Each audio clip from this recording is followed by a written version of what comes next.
Bonjour et merci d'être fidèle à Qu'est-ce qu'on mange, c'est notre voyage culinaire du monde créole. Aujourd'hui, nous recevons le chef Élise Bond. Bonjour Élise. Bonjour. Alors, qu'est-ce que vous nous avez préparé? Aujourd'hui, je vous ai préparé en gros un riz djan-djan que j'ai un peu retravaillé. C'est comme... c'est un peu votre mission aujourd'hui? C'est ça. Comme... Ah. Voilà. Bon, on vous a fait certainement le coup souvent. C'est vrai, on me le fait assez souvent. Bon et en plus, ça permet de saluer votre frère qui s'appelle James. C'est ça, voilà. Je le salue à James.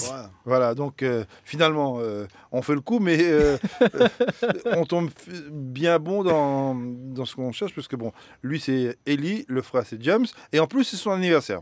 C'est ça, c'est mon anniversaire aujourd'hui. Si c'est son anniversaire, on peut lui faire encore un petit coup de James Bond. Hein. Tu l'as eu aujourd'hui. C'est ça, j'ai bien eu. Bon, alors finalement, si on lui fait le coup de James Bond, votre mission aujourd'hui c'était de nous préparer à manger. Alors qu'est-ce que vous avez préparé? Aujourd'hui, je vous ai préparé un riz djan-djan que j'ai un peu retravaillé avec la guacamole, en gros avec l'avocat. Une tomate que j'ai fait aussi suer, et en même temps j'ai fait un bœuf. Le bœuf, j'ai pris le joue de bœuf, qui est une viande qui est assez tendre. J'ai laissé mijoter pendant toute la nuit en gros au four à 100 degrés, et ensuite le lendemain matin, en gros tout à l'heure, j'ai fait passer au barbecue. D'accord.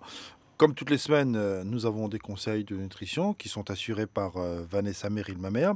Vanessa est en Guadeloupe et nous avons une liaison Skype pour l'avoir en très bonne qualité. Bonjour Vanessa. Bonjour Jean-Michel, bonjour à tous. C'est vrai qu'avec la liaison Skype, ça change beaucoup de choses. Hein. Oui. Alors, qu'est-ce que votre réaction après ce que vous venez d'entendre du plat préparé par notre chef Bond? Ben, beaucoup de curiosité, mais on entend des bonnes choses. Hein. J'ai entendu riz djan-djan, c'est un de mes plats préférés, alors le riz aux champignons noirs. J'ai entendu avocat, encore bon point, c'est un produit qu'on aime beaucoup. Et puis, il n'y a pas que ça, il y a aussi des légumes, c'est des carottes, c'est quoi? C'est ça, c'est des carottes, en gros, je l'ai un peu retravaillé, ça s'appelle le pickles.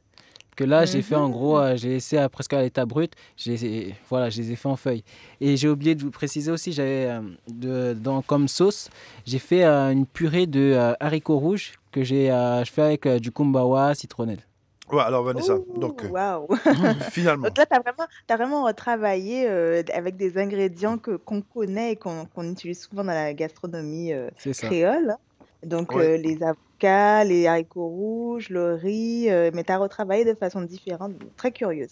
En tout cas, déjà, on peut parler de l'avocat que tu as utilisé pour faire le riz djan-djan, c'est ça? C'est ça, c'est ça. Ouais, mais l'avocat, on fera une communication un petit peu plus tard là-dessus, voir un petit peu. D'accord. Voilà. Mais en tout cas, c'est un plat qui est joli à l'œil et qui est aussi en bouche agréable. Ça sonne bien, et bon, comme il y a des légumes, là, je peux rien dire. Voilà. Donc il y a le bon point. On a aussi Georges Garny qui représente l'Académie de l'art culinaire créole. Georges, quand vous voyez ça? Pour moi, c'est sublime. C'est de l'art. Hein? Ah oui, c'est de l'art. C'est bien présenté. Visuellement comme ça, on a envie de manger. Bah oui, mais en même temps, c'est bien présenté, c'est bien fait, parce que c'est pas n'importe qui aussi, Ellie. C'est un chef. C'est un chef qu'on a déjà récompensé, l'Académie l'a récompensé, et qui travaille avec nous toute l'année. Dès qu'on a besoin de certaines choses, il vient nous faire ce qu'on lui... C'est ça. Voilà, demande s'il est disponible aussi. C'est ça. Alors, vous êtes installé ici à Paris depuis quand, Ellie? Je suis à Paris depuis l'âge de 6 ans. Depuis 2000. Vous venez de la Guyane, puisque vous êtes né en Guyane? C'est ça, je viens de la Guyane. Et la famille est originaire de Haïti, c'est ça? C'est ça, c'est bien ça. Donc, c'est pour ça qu'on a aujourd'hui ce plat qui est, je veux dire, un mélange, un métissage de tradition haïtienne. Et puis, c'est créole. Voilà, c'est créole. On retrouve des spécialités haïtiennes dedans. Bien sûr. Mais l'Haïti représente beaucoup la créolité. Hein. C'est ça. Exactement. C'est ça. Alors, et à Paris, qu'est-ce que vous faites? À Paris, je suis chef privé. Chef privé, en gros, je Je fais des prestations à domicile et je suis aussi traiteur pour les événements. C'est ça, je fais des événements. Vous avez eu un restaurant auparavant, non? Oui, j'ai eu un restaurant il y a 5 ans. C'était à rue Charenton, c'était un restaurant antillais. C'était une gérance que j'avais. La gérance s'est terminée au bout d'1 an. Donc après la gérance, je me suis mis à mon compte en tant que traiteur. D'accord. Donc voilà. Donc bon, c'est aussi pas mal. Hein. C'est ça, c'est ça. Et quand vous faites la cuisine comme ça, qu'est-ce qui fait votre originalité? Mon originalité, je pense que... Vous faites un mélange entre ce qu'il y a dans votre pays de naissance, la Guyane, et votre pays d'origine parent, oui. Haïti.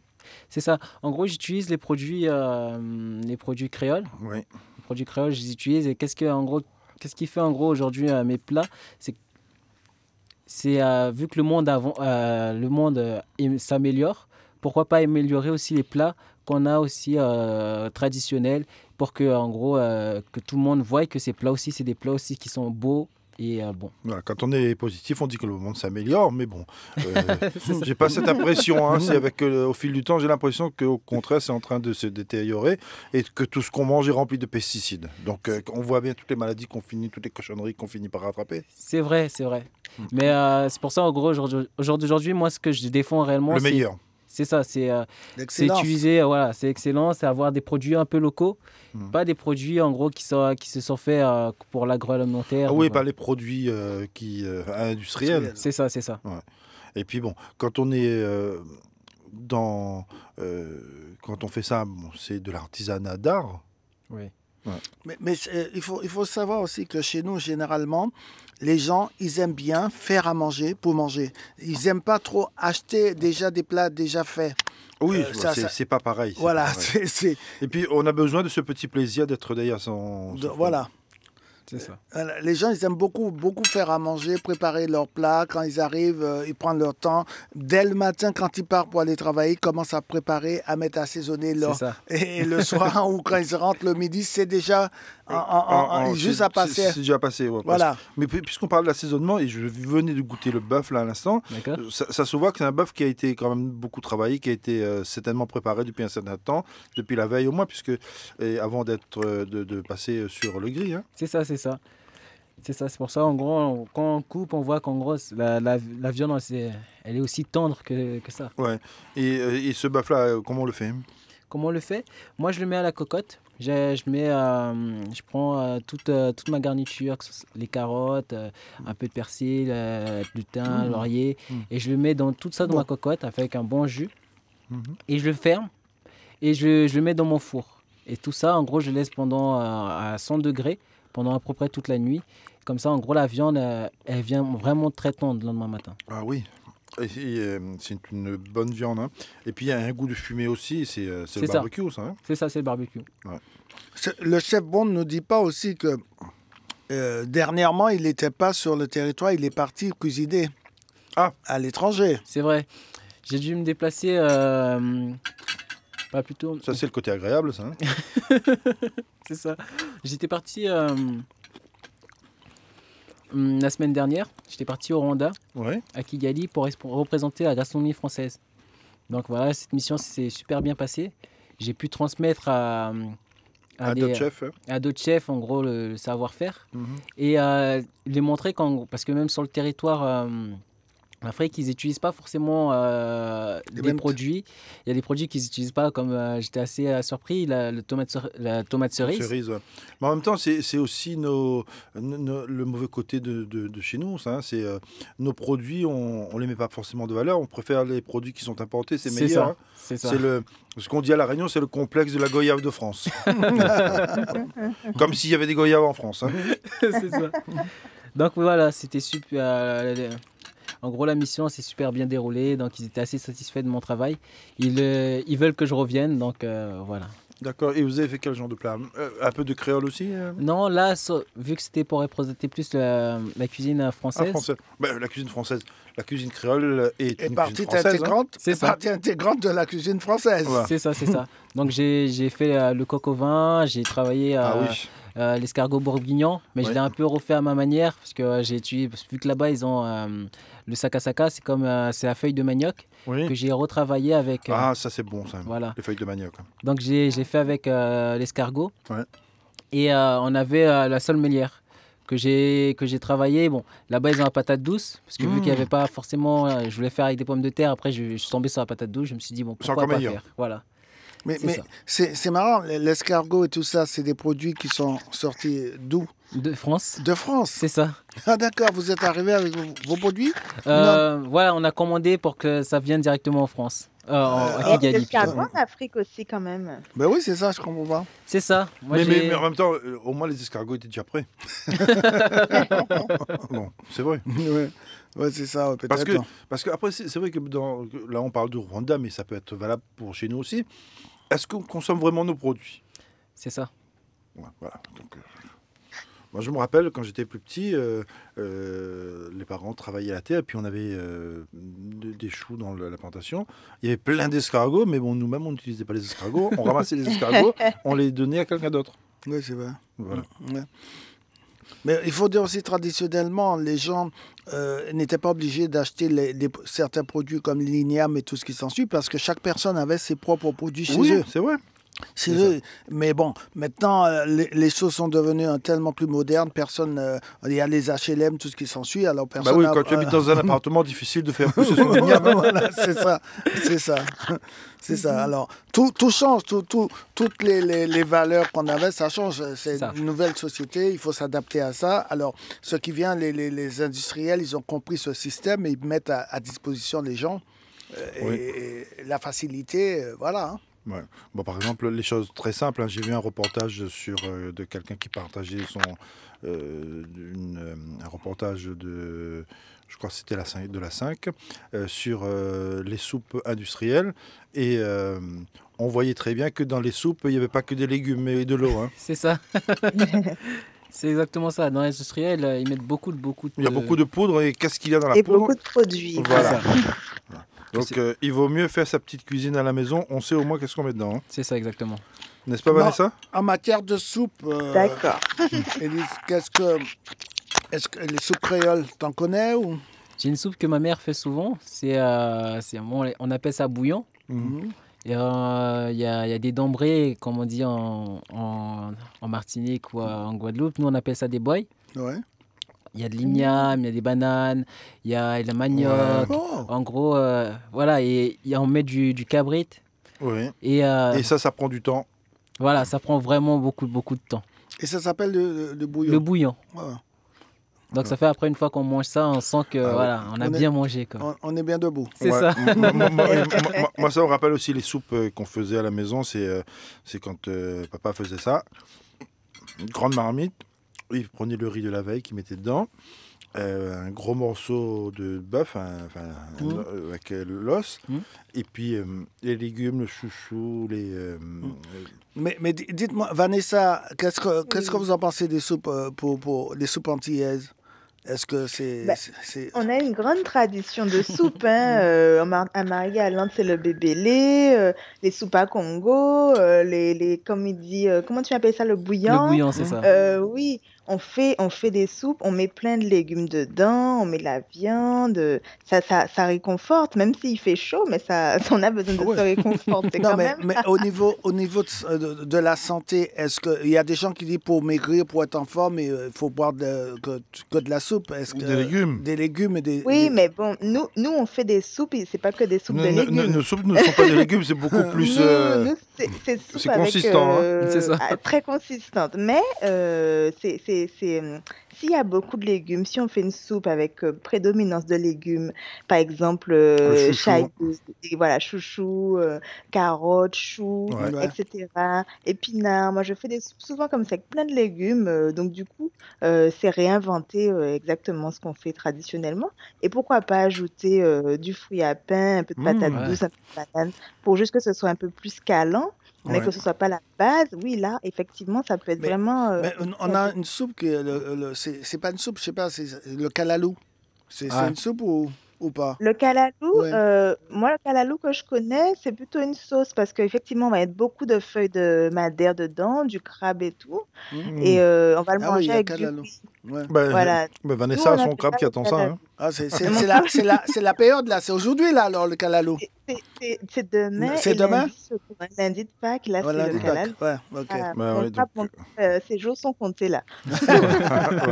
Je demande à Elise, c'est quoi ce qu'on a sur le riz là? Sur le riz, c'est justement l'haricot, c'est la purée d'haricots.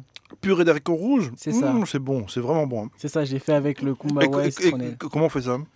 En gros, j'ai pris les haricots, je les ai mis à bouillir dans l'eau. J'ai laissé bien pendant à peu près 3 heures. Ouais. Et après, j'ai mis ma kumbawa, ma citronnelle, mon gingembre, mon ail. Et ensuite, mais t'as pas mis des queues?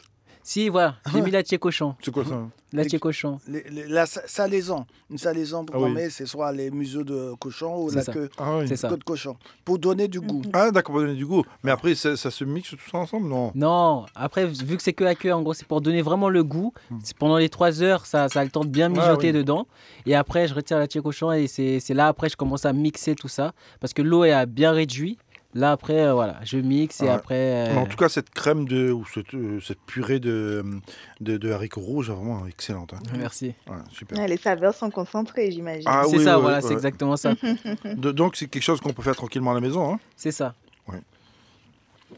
Non, mais c'est vrai que si on a du kombava. Oui, du kombava. Le kombava, ça se trouve facilement ici, hein, dans tous les magasins. Enfin, j'allais dire communautaire. Enfin,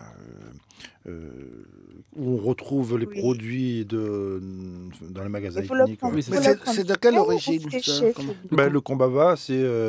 en tout cas, moi, je sais qu'on en trouve dans l'océan Indien, aux Comores et à La Réunion. C'est ça, on peut trouver ça là-bas, mais ça vient plus de Chine. Mais après, c'est dans toutes les îles, à peu près tout, il y a ça. En fait, c'est dans les pays tropiques. Mais ici aussi, parce que j'étais au marché de Malakoff et juste à côté de François, et un commerçant qui me connaît très bien, un commerçant réunionnais, un petit réunionnais qui fait des samoussas et des bonbons piments. D'accord. Il me dit, Jean-Michel, tu sais que ce commerçant-là, il vend du kombava. Je dis oui, je vois, c'est du kombava dans tous les magasins chinois, on finit par trouver. C'est ça. On me dit non, il y a un truc en plus de ce kombava, c'est du kombava qui vient de Nice. D'accord. De Nice, voilà. Oh bon. Donc si ça vient de Nice, ça veut dire que ça pousse bien à Nice. C'est ça. Et puis, il a eu suffisamment de kombava pour en vendre ici à Paris. Hein. Ok, c'est étonnant. Ouais, c'est bien. C'est le métissage, c'est ça. Des cultures. Des produits aussi. Non, mais après, il faut trouver le bon moment pour planter. Mais à Nice, il fait assez chaud, donc c'est bon. Ça. Hein. C'est vrai. Non. On peut pas le faire. Il y a encore la chaleur. Mais en tout cas, moi, je trouve ça délicieux. Chapeau. Ah non, mais c'est vraiment bon. Hein. C'est le riz de jondion, ça... Il y a une différence par rapport au riz de jondion qu'on avait mangé une fois ici. Ouais. Là, il y a de la tomate dedans. C'est de la tomate... comment on appelle ça? J'ai fait cuit. Ah, tu as fait cuire la tomate? C'est ça, j'ai fait cuit, j'ai mis au four. D'accord. Et en gros, pour que ça concentre toute la saveur. Je pensais que c'était que de tomates confites qu'on trouve dans les... Non. Mais c'est ça, les tomates confites, en fait, c'est ça. C'est en gros, c'est quand on les met au four. Oui. Et ça a le temps de bien confire au four avec du sel, poivre, sucre. Et voilà. Mais en tout cas, j'espère que M. Bond va revenir pour nous faire encore découvrir d'autres choses. Oui. Oui. De toute façon... on va lancer un défi. Peut-être sur le soupe. James Bond, on a toujours besoin de James Bond. Hein. On pourra toujours lui filer une mission. Oui. C'est ça. Pourquoi pas une soupe? Ouais, c'est de voir des choses comme ça. Mais au niveau de la pâte. Au niveau des légumes, on a dit qu'on avait des carottes. Et à côté des carottes, c'était quoi? En fait, là, j'ai mis que des carottes. C'est que j'ai utilisé les 3 sortes de carottes. Il y a la carotte orange, comme on a l'habitude d'utiliser à la maison au quotidien. Et là, il y a une particularité, il y a les tomates jaunes et violettes. Ah, d'accord. Ça, c'est des tomates ou c'est des carottes? Des carottes. Jaunes, ok. Et ça fait que les jaunes, ils sont plus sucrés que les oranges. Je goûte encore un petit peu de carottes parce que, honnêtement, et comment on fait ces carottes-là? Ces carottes, en gros, on les achète On peut les acheter un peu partout maintenant. Avant, ils se faisaient un peu rares. Non, mais dans l'assaisonnement, qu'est-ce qu'on met dans l'assaisonnement, moi, comment je les ai fait? Je les ai passés à la mandoline. Et après, je les ai mis dans l'eau. Pour qu'en gros, qu'elles gardent cet aspect croquante. Oui. Et c'est pour ça, en gros, on les voit un peu comme des feuilles. Ouais, c'est ça. C'est un peu élancé. En gros, j'ai laissé dans l'eau pendant toute la soirée. Et après, le lendemain matin, j'ai retiré l'eau. Et là, après, je l'ai assaisonné avec de l'huile de noix. Finalement, si je comprends bien. Et c'est passé ça à la poêle ou c'est... Non, pas à la poêle. En fait, l'eau l'a cuit. Ah bon? Oui, l'eau, en fait... Il n'y a pas eu de cuisson du tout, c'est juste... Non, c'est juste l'eau. L'eau froide, on peut utiliser l'eau, en fait, comme type de cuisson en cuisine. Ah d'accord. C'est ça, c'est comme le sel, on met le sel, en gros, pour cuire le poisson. Là, j'ai utilisé l'eau pour cuire, en fait, la carotte. Et c'est pour ça, en gros, elle a cet aspect-là un peu donc, croquant. c'est toute la nuit, et puis... C'est ça. Ah d'accord, c'est une bonne méthode. Mais c'est une technique française, c'est pas une technique créole, ça. Ou on utilise ça aussi chez nous? Je pense c'est plus une technique française. Bon, en gros, une technique un peu internationale, parce que c'est un peu toutes les cuisines qui utilisent cette technique-là. Mais après, moi, par exemple, ma mère, quand elle fait le pickles, elle le fait avec le vinaigre. C'est ça. C'est la même technique aussi. C'est ça. D'accord. Okay, là, c'est l'eau seulement qui fait ça. Et toute la nuit. C'est ça, toute la nuit. Après, ça concentre en fait toute l'arôme de la carotte. Ça empêche de partir. Et ça fait qu'après, qu'on a ce goût Et dans l'eau, on met quoi? On met rien du tout là? Non, je mets rien. Même pas d'épices, rien du tout? Non, même pas de sel, rien du tout? Rien du tout. Après, c'est à l'assaisonnement que... Est-ce que c'est pratiqué pour d'autres produits, d'autres aliments pour les citrouilles, par exemple, on fait pareil? Ça serait différent. Par exemple, les citrouilles, tout dépend en gros comment elle est, si elle est ferme ou pas, en le coupant comme ça. On peut aussi le mettre. Parce que l'eau, en gros, on peut tout mettre dans l'eau, mais pas forcément tout. Parce que, par exemple, si on met les tomates, ça serait pas bon. Concombre, ça serait pas bon. Mais en gros, les racines, tout ce qui est racines, ça passe. Et la mangue verte, par exemple? La mangue verte? Oui. J'ai l'impression que la mangue verte, comme ça, passer dans la mandoline avec cet aspect-là dans l'eau, ça devrait donner quelque chose. Il faut essayer. Peut-être au prochaine mission. Prochaine mission. Ça. Je pense qu'il aura pas mal de missions. Parce qu'en même temps, on apprend. Moi, personnellement, j'apprends des choses. Bah oui, moi aussi. Vanessa, donc on a dit tout à l'heure qu'on voulait dire un petit mot sur l'avocat, parce que c'est ce qu'il y a aujourd'hui dans le menu. L'avocat, c'est un bon fruit ou on peut en abuser ou pas? Alors, l'avocat est très connu pour ses bons gras. On sait aujourd'hui qu'on a besoin de suffisamment de matières grasses dans notre alimentation. Et l'avantage de l'avocat, qui est un fruit, mais qui est un des rares fruits gras, parce que la plupart des fruits, c'est surtout du sucre. Et là, on a surtout un tout petit peu de protéines, environ 2 grammes. Ça dépend de l'avocat. Les petits avocats qu'on a l'habitude, là, on va dire 2 grammes. Oui, mais les petits avocats qu'on voit ici, mais chez nous, c'est... Les nôtres, on multiplie par 2 parce qu'ils sont 2 fois plus gros. Voilà, c'est ça. C'est ça. Et ils sont 2 fois plus gros et ils sont meilleurs. Oui. Ils sont bien meilleurs. Alors ça, il n'y a pas de photo parce qu'il y a différentes variétés d'avocats, mais chaque variété a un goût plus intéressant, ça c'est sûr. Et donc dedans, il y a des bons gras qui sont du même type que les gras qu'on trouve dans les olives. Ah d'accord, j'allais dire dans le coco. C'est comparable. Voilà, non, pas du tout. Dans le coco, c'est des gras qui sont bons aussi, qui sont différents. C'est des gras saturés, principalement. On avait dit l'autre fois que ça ressemble à la composition des gras qu'il y a dans le lait maternel, vous vous rappelez? Oui. Mais donc, l'avocat, ce sont des gras, on appelle des acides gras monoinsaturés, qui sont comme ceux de l'huile d'olive. Et on a fait beaucoup de recherches. Les chercheurs savent que ce genre de gras sont vraiment très bons pour la santé. C'est bon pour le cœur. Ça lutte contre l'inflammation.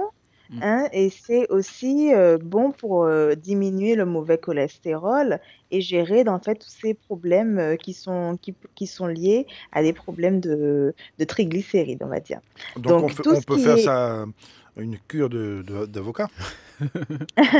On peut en consommer, quand c'est la saison et qu'on a des bons avocats, on peut en consommer sans culpabiliser, hein. Oui. C'est des bons gras.